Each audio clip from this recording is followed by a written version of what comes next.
Thank you for joining us today for our second Office of Insular Affairs Grant Managers Workshop. We're hosting this to help ourselves do a better job with managing, but also to help you, the grant recipients, and others who are interested to also understand our grants better, understand the requirements that we have on our side, and just overall do better with the managing the grants that we have for your success in the insular areas and for our success as federal grant managers. So before we start, I just wanted to, we want to acknowledge, we know that the CNMI was hit in Guam with Typhoon Sinlaku. I don't know if anybody is on the line from Guam or CNMI, but we want to just let you know that we're thinking of you, and we're very sad to hear of this really huge, super duper typhoon. And we know it also impacted Chuuk as well. I see a couple hands up. Does anybody want to say something?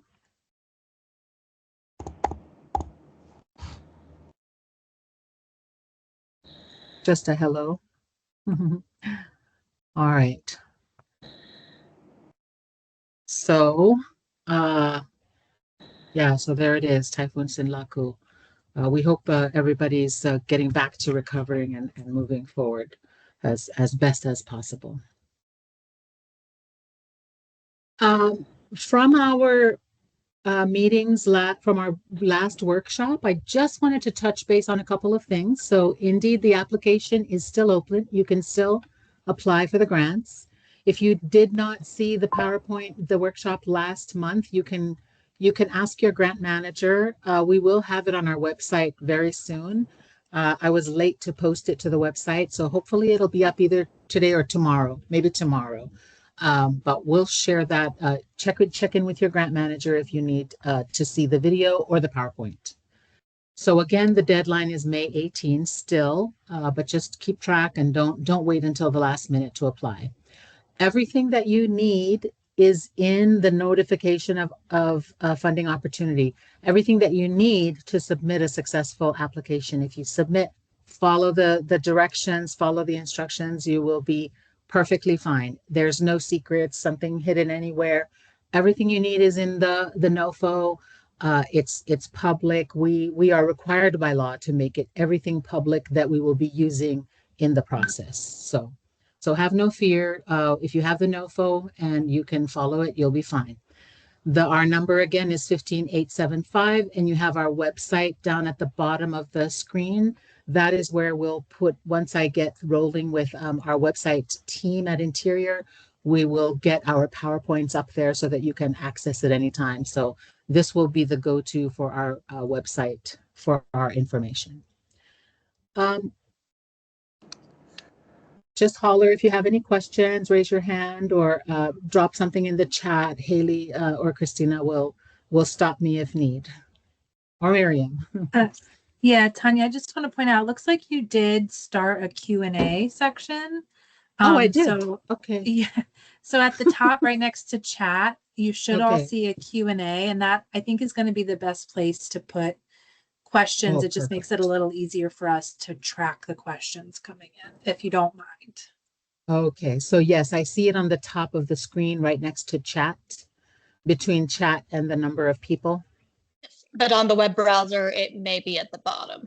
So okay. You might need to look around for it. Okay, it'll say Q&A.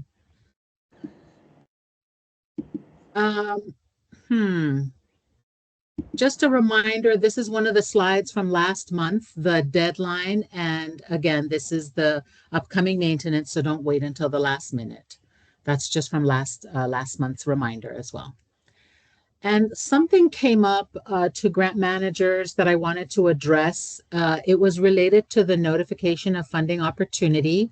And in it, we have told you that audit timeliness is very important. And it is a priority of the Office of Insular Affairs and its leadership. However, if you are a smaller grant recipient and you are not required by law, by the 2 CFR 200, you get less than $1 million. I believe that's the threshold now. you are not required to submit an audit. So we did not intend for our scoring to impact you if you are not required by law to submit to submit to an audit. So we will keep that in mind. If you are again a bigger organization, then that still applies. But I wanted the smaller organizations and the nonprofit organizations who don't receive as much money and are not required by 2 CFR 200 to not to worry too much about that. Just fill out the financial capacity questions, answer those in the application, and we will be monitoring the other, the audit. We'll take care of the rest from there. This is Christina. I did put this in the chat, but I just want to make a note that the merit review criteria that's showing on the screen right now is not the same for EIC due to the technical nature of the program. It is a little different, so I would please refer you to the notice of funding opportunity for those details. Perfect. And that's the Energizing Insular Communities. I always forget what it stands for, Christina. That's correct. Okay, Energizing Insular Communities. Thank you for that reminder. So as I said, we will likely discuss performance reporting more in depth. It needs more in-depth discussion. We'll likely push it to the June workshop.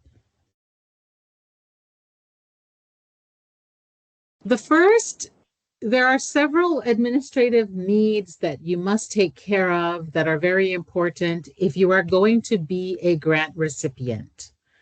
And the very first one of those is you must register your entity at sam.gov. Most of you probably already have. If you are a new applicant and you want to apply, you must register at sam.gov. You must have a UEI, the unique entity ID, in order to receive a grant from the federal government or from the Office of Insular Affairs. There is a really good video on their website at sam.gov. I've put the URL there that gives you all of the detail about sam.gov. They have, you can check your entity. Everything that you do for your entity, for your organization is at sam.gov.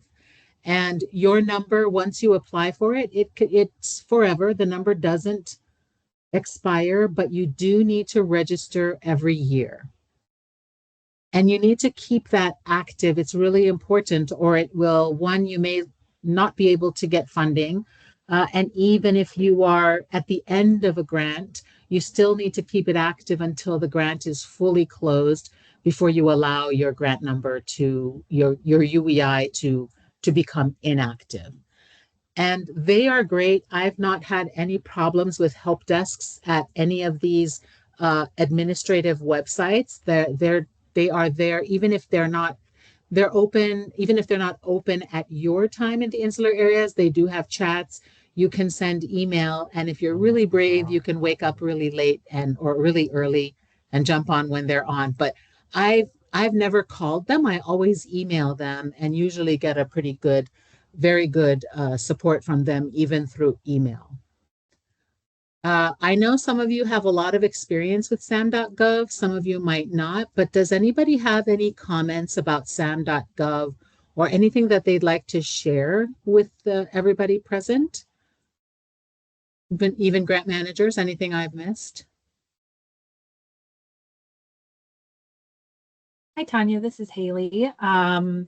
I think something to note for maybe our existing grantees is that when you are applying for a new grant, make sure you're using the correct UEI, because everything is connected to the UEI. When we award the grant, it has to be to the correct UEI, or to the correct grantee through their UEI. And specifically for like line agencies of the local governments, if your funding flows through, say, like the Department of Treasury or the Department of Administration, likely the UEI that needs to be on your proposal is their UEI and not like your own agency's UEI. So just something to think of when you're writing your proposal, and just making sure you're checking with your kind of local leads for proposals to make sure you're using the correct UEI if that makes sense. Yeah, that's important. Thank you, Haley, for that. The UEI follows you through every system. As we're going to talk about the next systems, it's following you throughout. So if you're if it's not the right number, if anything is off, then nothing will work. So yes, it's very important. And Haley recently was doing some changing and editing, and it takes a lot. It's a long process and detailed process for us to have to go in and try to change things as well. So please pay very close attention to your UEI, protect it, take good care of it.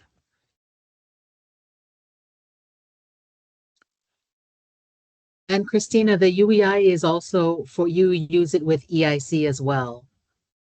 I think it's Yes, that's everything, correct. all of our Yes, grants, it's all regardless of, federal financial assistance. yes. Okay, good. And there's their sam.gov, their help desk. I just visited it today. When we finish this workshop, I will include a checklist that I found on their website.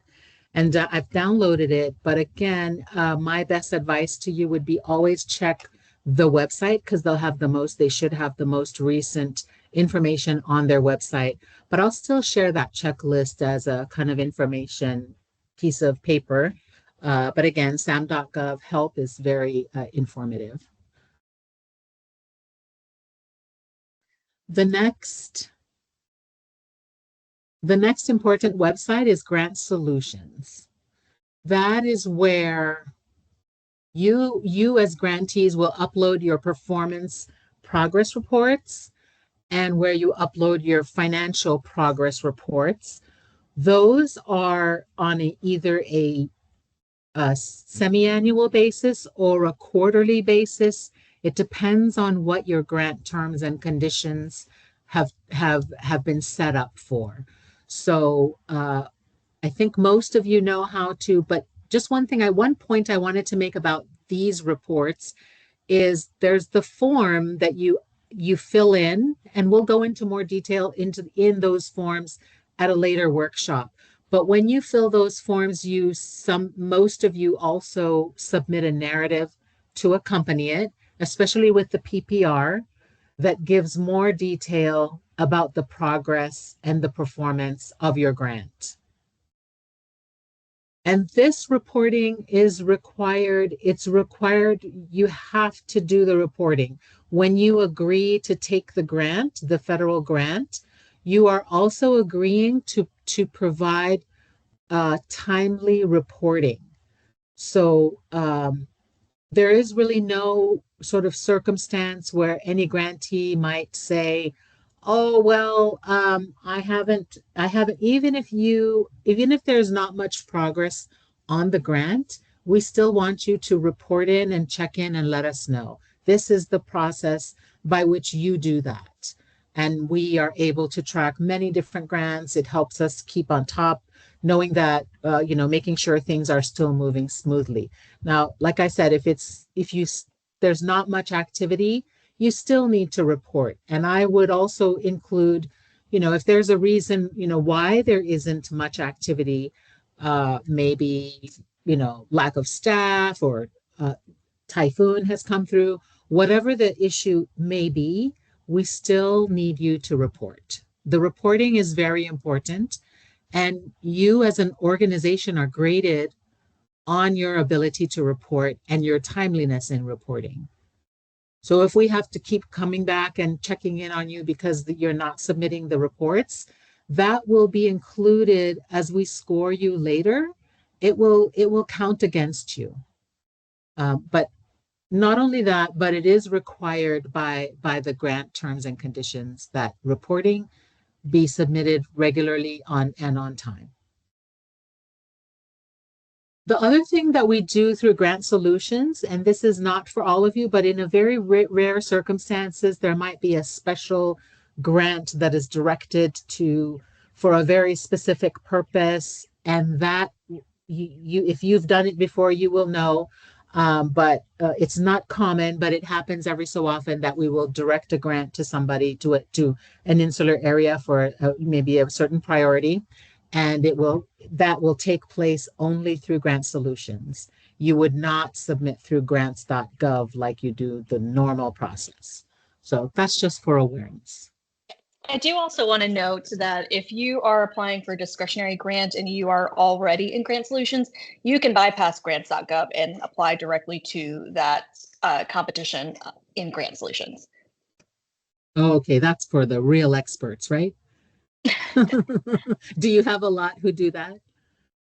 Some do, yes. Some. Okay, that's good. That's good. I didn't know that, so that's good to know. There's the image, oops, down below of your PPR and your FFR at the bottom of the screen. We will go into those in a little more detail at a later workshop on what we definitely want to see on those forms and areas where we often see things that we need to go back to grantees on. This website, asap.gov, is the money website. This is where you upload and get your requests for funding and where we approve payments for you. So we're in Grant Solutions, checking reports, making sure everything is there, everything is on time. And then we go to asap.gov to make the payments. Now, when you're ready to, let me back up a little bit. When you're in Grant Solutions reporting, you're following a cycle. You follow the whatever the whether it was biannual or quarterly, whatever was given your schedule was. So you just follow those dates and you should be getting those reminders regularly. But when you now go to asap.gov, you don't have to follow, you can submit requests for payments at any time. That's not restricted by timing. But you do need to make sure that your reports are up to date in Grant Solutions, or else the grant managers don't like to give out payments when the reporting is behind. And when you are ready to submit payments in ASAP, you need to submit, we've done this, and I think this is for EIC, I'm not sure, we'll check with Christina after, but for the ASAP, when you're ready to submit a request for payment, you need to submit the SF Form 270. And that's separate from the FFR and the PPR. Submit the 270 with receipts and other documentation to justify so that we can review properly and know what the funding was used for. Once we've reviewed, and you would send that to us through email. Send that to the grant managers by email, the 270 with justification, receipts and contracts, anything else that we might need. If we need anything else, we'll let you know. But you send that to emails, the grant managers' emails. We review it. We'll let you know if anything else is needed, or if it's good, we'll respond and say, okay, you're ready. You can go ahead and upload your request for payment in asap.gov. And that's for all of our grant programs, discretionary or otherwise. Okay, yes. And I just don't think that, say, for example, Compact, do they do 270s as well? I'm not sure. But definitely all requests go in through asap.gov. Are there any questions about anything that we've gone over thus far?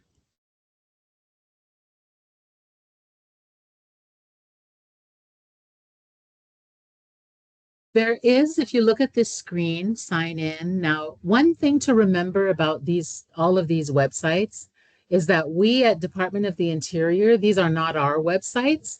So we don't control them.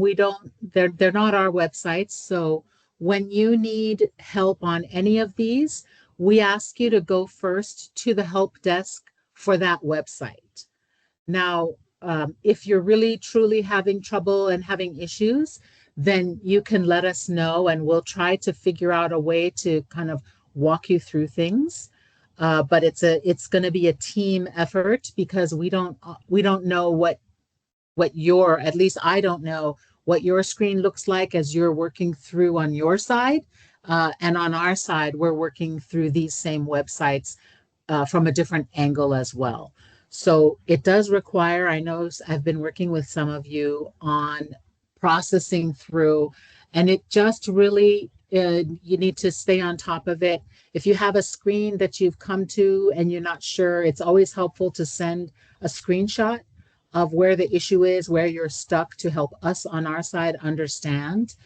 But for the most part, they've been I've been very surprised by the very good help that I've received from the help desks from all of these grant solutions, ASAP, as well as the other one, the first one. And you'll notice on the screen right down below, a few of them, they will often provide webinars, and they always have frequently asked questions, and have been pretty helpful. So let us know if there's an issue, but definitely try to work it through the website, the relevant website.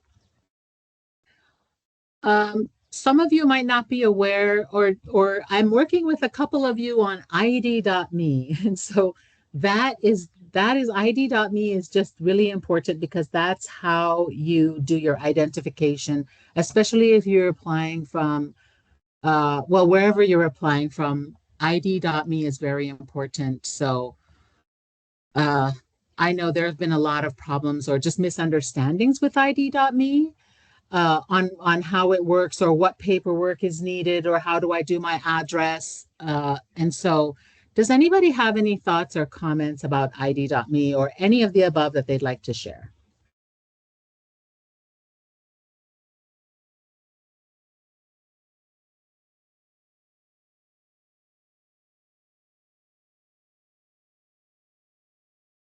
If you don't, but you'd rather send your questions to your grant manager, you can do that as well, for sure.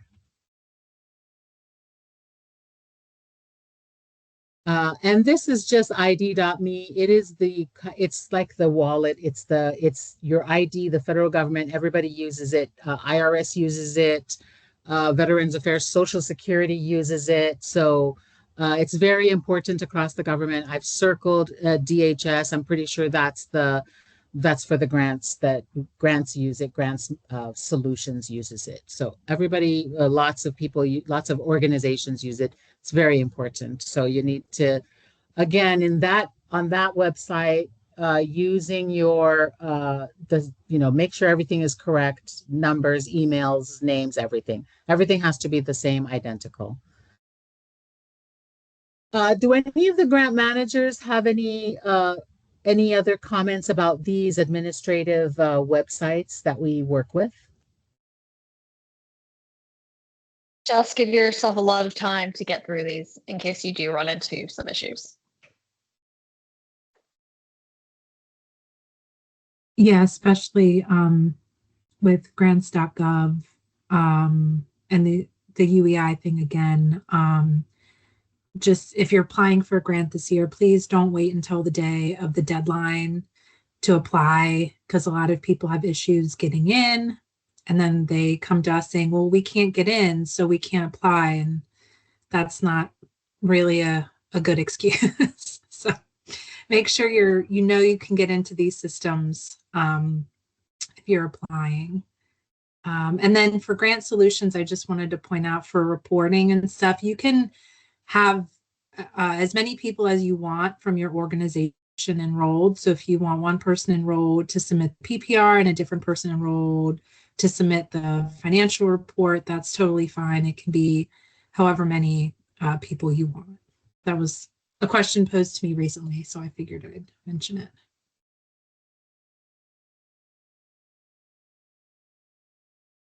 Thank you for the comments. I'm just reading through the chat, and I had another response for Tofina on BRIC.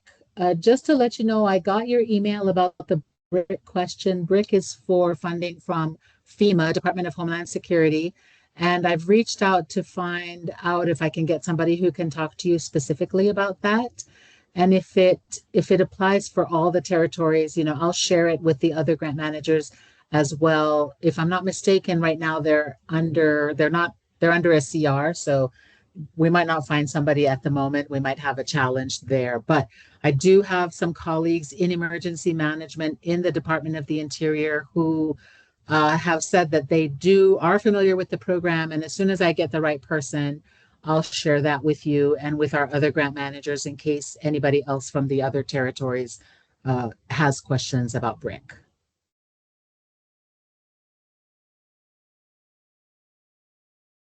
Okay, let's see. I didn't want to jump into performance reporting because it's an important topic. We've been moving more and more towards performance reporting, but I wanted to give it its own special date to discuss it so that we can take care of it properly. But what I will do is give to your grant managers, or I'll upload it to our website. It should be ready by tomorrow. Let me try to upload it also here in the chat. It's just a form that we borrowed from the GAO that talks about performance reporting. So I wanted to share that with you so you'd have a chance to just look it over, think on it, mull it over. And when we get to the June workshop, we'll delve more deeply into performance reporting and how we can do a good job with it.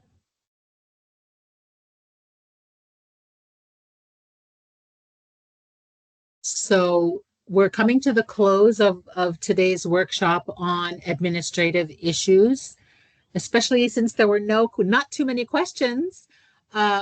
But here's our grant manager list so that you remember who's all assigned to which area.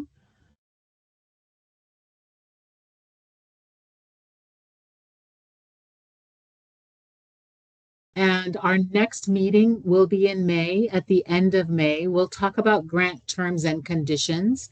That will be right around the time when the grants May 18 will be the deadline. And we'll discuss what's a grant terms and condition, what that looks like, and we'll talk about the authorization to proceed. When can you start the grant?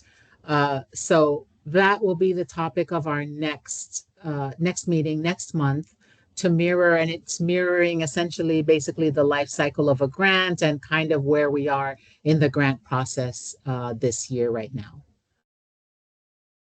So before we go, it's been a very quiet bunch. It makes me wonder. I'm sure there are questions, and so maybe if you have questions, you can just reach out to your grant managers. But Haley and Christina, Miriam, have we missed anything?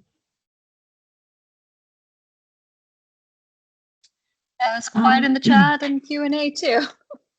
Yeah. Nothing in the Q&A? Okay.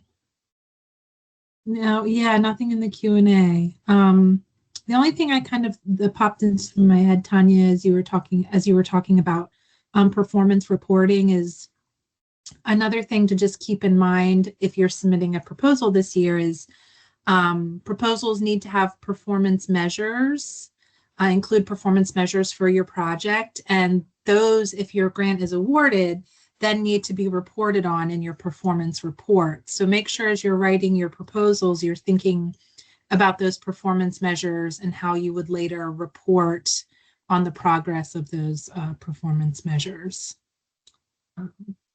And I'm trying to say that since, yeah. Oh yeah, sorry, go ahead. Oh no, I just wanted to say that since the next time we meet, the proposals will have been due. So yeah. That's true. It is required, and I'm trying to look through our NOFO to see which page it's on, the discussion on performance reporting. It is in the NOFO. Right, yeah. And relatedly, if you have an EIC grant that is supposed to save you money or fuel, etc., that would be one of your required performance measures.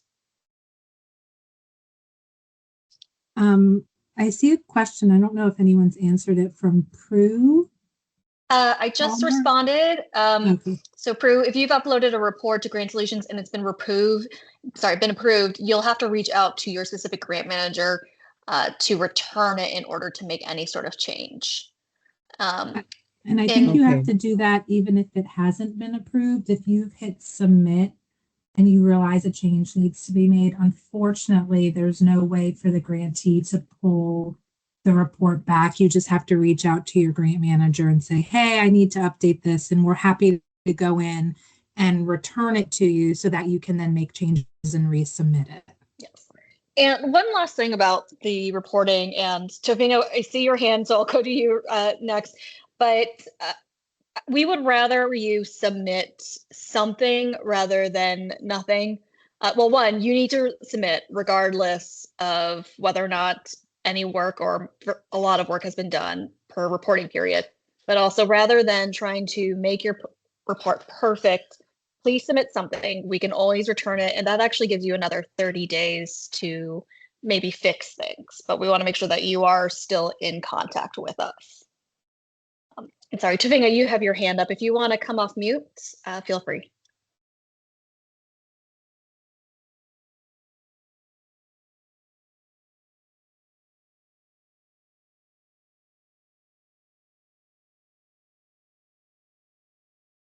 But Tofino, if you're speaking, we can't hear you.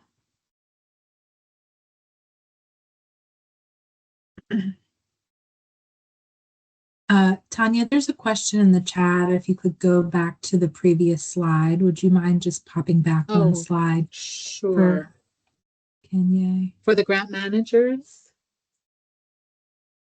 Or prior to that? I'm not sure. Hopefully they'll let us know Okay. if you need to go back for. Oh, yeah. They said yes, thank you. So I think they just wanted to see that. Okay, that sounds good. I looked up the performance metrics. It's on page 7 of the TAP NOFO.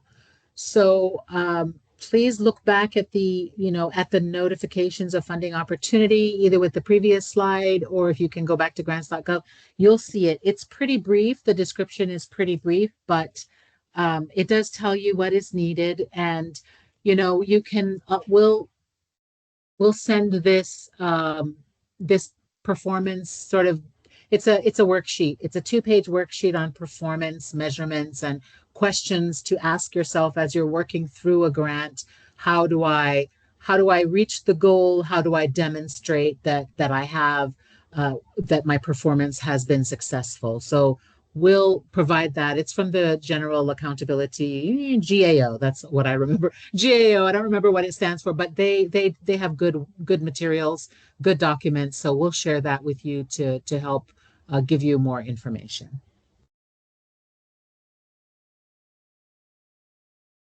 All right. Well, gang, it's a Monday, so I have to admit, it's good to close a Monday Tanya, early if we can. Not quite yet. Yes. Can you please go back one more slide to the performance template? Oh, okay. Too early. Tofino's typing in because we're having audio problems. All right, no problem. So this is the a screenshot of it. And there is a second page. So like I said, we'll send it. I'll send it through the grant managers.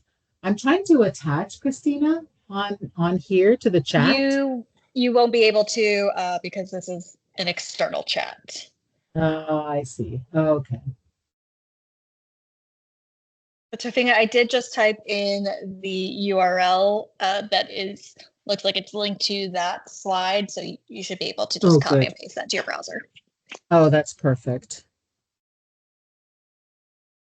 So everybody can access that there with Christina under Christina's chat. Okay, perfect.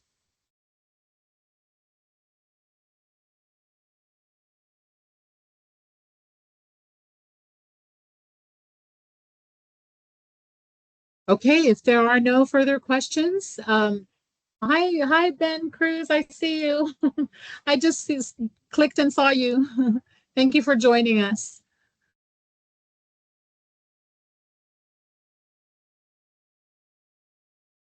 Prue, I'm still taking care of your grant, so I will go into the system and reject the report for you, Prue Palmer. I've taken note of that, so I'll take care of that, reject that report for you. Thank you, everybody. Thank you. Have a good day.